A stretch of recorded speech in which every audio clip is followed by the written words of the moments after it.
tardes. La presentación que les voy a hacer la titulé ¿Usar o no usar las TICs? He ahí el dilema. Y se llama así porque básicamente en la Javeriana no hay una política específica ni ha habido un apoyo real a los maestros. Es decir, la Javeriana nos provee de una cantidad de herramientas tecnológicas, pero lo que pueden hacer los profesores es usarlas como a bien tengan, o si no quieren hacerlo, tampoco las usan. Entonces, por eso el título de la ponencia, ¿usar o no usar las TICs? Ahí el dilema. Pues como ven, ahí está el to be or not to be. Nosotros partimos de esa pregunta porque queríamos establecer si realmente los maestros en la Javeriana utilizaban las tecnologías y sobre todo si se utilizaban las tecnologías que la universidad siempre nos ha proveído a los estudiantes y a los profesores. Entonces les voy a mostrar el resultado de dos investigaciones. Una se llamó Usos y construcciones de sentido en la implementación de Blackboard y de las otras herramientas de la Pontificia Universidad Javeriana y los grados de afectación en la comunidad académica. Eso quiere decir que era ver qué tanto lo usaban y qué tanto afectaba eso a los estudiantes. Y la segunda investigación se llama Relaciones entre niveles de acercamiento y trayectos de uso de TICs en las prácticas educativas de los docentes en los programas de pregrado. Con respecto al dilema del cual partieron estos dos proyectos, vamos a hablar de tres enfoques grandes. ¿Cómo usan las TIC los profesores de la Pontificia Universidad Javeriana? Y si es así, ¿cómo y cuáles? ¿Y para qué sirve usar las TIC en el contexto educativo? Y finalmente la reflexión que nos hacían muchos docentes y muchos estudiantes si se deberían usar o no en el contexto educativo. Entonces vamos a empezar con el primero, ¿se usan o no las TIC? ¿Cuáles y cómo? La Javeriana tiene la plataforma Blackboard, en Javeriana se llama UVirtual+. Le preguntamos a los docentes si conocían la plataforma y muchos dijeron, la conocemos. Cuando les preguntamos si tenían una frecuencia de uso alta, media o baja, como ven el gráfico muestra que es alta, pero alta dentro de un margen muy pequeño. Sin embargo, cuando les preguntábamos cuál es su destreza, es decir, ¿ustedes realmente saben manejar esa plataforma? Muchos reportaban una destreza media. Y si lo utilizaban para aspectos académicos o personales, y pues alguien dijo que personal, no sabemos qué significaba usar una plataforma de e-learning en el aspecto personal, y pues la persona fue como una desviación porque fue un margen muy pequeño. También se les preguntaban cuáles eran las herramientas que más utilizaban de una plataforma como Blackboard, y como ven, la libreta de direcciones es la que es la más alta, es decir, a los docentes nos gusta mandar correos masivos desde la plataforma y es el uso más frecuente que se hace.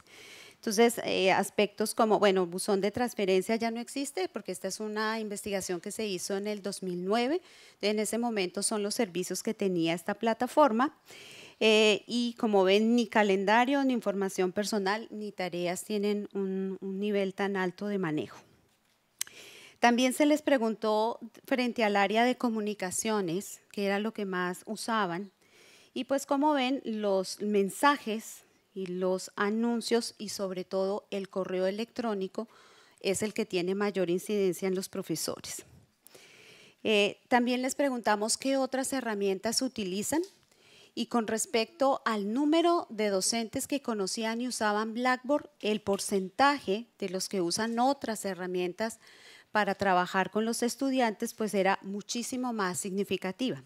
Entonces, como ven, Facebook reportaba un 45.2%. Olvidé decirles que esta encuesta la contestaron 1.600 docentes en la Javeriana. El Skype lo utilizaba el 45.5%, el Messenger en ese momento que existía el 59.9%, y YouTube el 51.8% de los profesores. Entonces, frente al mínimo de profesores que utilizaban la plataforma, parece que otro tipo de herramientas tienen mayor relevancia en el contexto académico para los profesores. Entonces, después de ver qué era lo que se usaba en el salón de clase, les preguntamos, bueno, ¿y cómo las usan?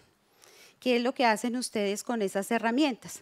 Entonces, aplicamos tres instrumentos. Uno que fue una encuesta a los profesores y a los estudiantes sobre cuáles eran las herramientas que usaban en el contexto educativo. Se realizaron también entrevistas a los docentes sobre cuál era su concepto pedagógico y uso de TICs en las clases. Y por último, hicimos un ejercicio que se llamó la observación virtual de los cursos. Es decir, como los profesores nos decían que tenían cursos en la plataforma o en otras plataformas, les pedimos que nos dieran acceso para ver qué era lo que tenían en los cursos y si lo que ellos nos habían reportado en las entrevistas diciendo las maravillas que cada uno hacía con la tecnología, si efectivamente sí eran ciertas y sobre todo si los estudiantes también tenían la misma percepción que tenía el docente de lo bien que le iba con sus plataformas. Entonces vamos a ver qué se encontró. Para la observación virtual del curso hicimos una adaptación del texto de Villar que hace la evaluación de cursos online y nosotros trabajamos estos elementos que ven en la diapositiva, la información general del curso, si es teórico, si es práctico, etcétera, los aspectos técnicos y estéticos del curso. Entonces eso incluía el diseño que el profesor podía hacer en el curso, ¿sí? Y qué tipo de herramientas también empleaba además de la plataforma. ¿Cuáles eran sus condiciones de navegación? Es decir, si se orientaba al estudiante por qué era lo que debía hacer en la plataforma. ¿Cuál era la calidad pedagógica de los contenidos y de los recursos que él colocaba en su curso? ¿Cuáles eran las mediaciones didáctico-tecnológicas que él utilizaba? Y el rol del docente y de los estudiantes y otras que fueron surgiendo alrededor de la observación. ¿Cuáles cursos observamos? No todos los profesores nos dieron acceso. Eso es claro que la mayoría de los docentes son muy resistentes a que alguien más pueda ir a observar su curso y a ver qué es lo que hace y sobre todo porque nosotros fuimos sinceros y le dijimos vamos a contrastar lo que ustedes nos dijeron en la entrevista que hacían frente a lo que se ve realmente en el curso. Entonces solamente pudimos observar estos 3 cursos que por fortuna fueron de muy diversas áreas. El primero fue un curso en teología, que el curso se llamaba Evangelios Sinópticos y Hechos de los Apóstoles. El de ingeniería de sistemas fue un programa de sistemas multiagentes en lenguas modernas, un curso para aprender inglés que estaba hecho en Google Site y un curso de introducción a la física. ¿Qué fue lo que determinamos con la observación virtual? Entonces, el curso observado debía mostrarnos cuáles eran los niveles de acercamiento a las tecnologías, es decir, en qué tanto tecnología realmente utilizaba el profesor y algo que nosotros llamamos las trayectorias de uso de TICs, que ya les voy a contar. Este es un mapa, seguramente ahí no se ve tan claro, es un mapa donde están las trayectorias que seguían los docentes en la Javeriana para incorporar tecnología. Hay 4 trayectorias.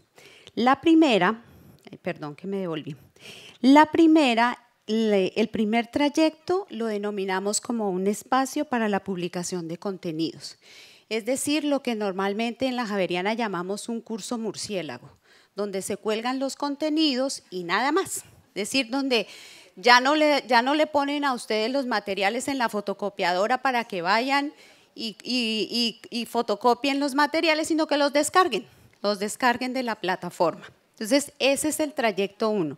No hay nada diferente que colgar documentos. En ese caso estaba el curso de física. El curso de física básica estaba en esa idea. Es decir, la profesora muy querida le subió absolutamente todos los documentos que los estudiantes debían leer. No había nada más, ni siquiera la presentación de ella como docente. En el trayecto 2 ya lo denominamos un espacio homologado al aula de clase, es decir, donde ya hay algún nivel de interacción con el estudiante.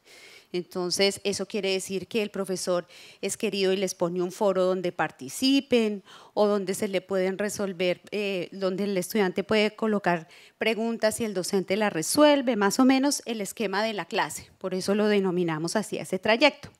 En ese caso está el curso de ingeniería, es decir, el de sistemas multiagentes. Estaba en esa idea, el profesor tenía unos foros donde respondía a las inquietudes de los estudiantes o también los estudiantes subían información. Inclusive este es el curso que tenía más coherencia, es decir, donde el profesor en la entrevista nos dijo que eso era lo que hacía y eso es lo que efectivamente se veía en el curso. En el trayecto 3, ese trayecto ya lo denominamos un espacio de comunicación e interacción entre el profesor y los estudiantes, es decir, ya no es solamente la comunicación entre el profesor y los estudiantes, sino que hay comunicación entre los estudiantes. Entonces, en este trayecto estaba el curso de teología, que es un curso muy bien montado. Supongo que el hecho de la Javeriana tener su fuerte en el aspecto espiritual ha hecho que se haga un muy buen ejercicio, y también estaba el curso de Google Site. En el trayecto 4, que era el de la creación de un ambiente virtual de aprendizaje como tal, es decir, con todas las de la ley, pues estaba como las gaviotas de Nemo, no hay. Por lo menos de los que revisamos, no había ningún curso que realmente tuviera lo que nosotros podíamos denominar un ambiente virtual de aprendizaje. Entonces, frente a esta perspectiva, la universidad sí se pregunta, ¿y entonces para qué usar las TIC o para qué tener tantas herramientas tecnológicas si finalmente no se ha transformado en ningún proceso de enseñanza-aprendizaje? Cuando le preguntamos a los docentes, la mayoría de los docentes dijo las tecnologías sirven para búsqueda y selección de información, sirven como medio de comunicación y para disponer de contenidos. Cuando se les preguntó si era un diseño de ambiente de aprendizaje, dijeron no, eso no se da aquí. Para los estudiantes nos comentaron que las tecnologías servían para consumir información, como medios de comunicación entre los docentes y los compañeros, pero que no veían que hubiese desarrollo de ambientes de aprendizaje y mucho menos los estudiantes se sentían productores de conocimiento. En el tema de los contenidos, cuando revisamos los cursos, pues había un escaso diseño de materiales, es decir, los profesores echamos mano de lo que haya por ahí. Uso de videos había propios, la mayoría de los que ya están disponibles en la web, y eventualmente había el diseño de páginas en Google, pero tampoco se ve que hubiese un desarrollo de ambientes de aprendizaje. Entonces, finalmente, ahí estamos en la duda, todavía seguimos con la pregunta, entonces hay un paralelo entre si usar o no las TIC, ahí hay las razones para no usarlas y las razones para usarlas. Muchísimas gracias.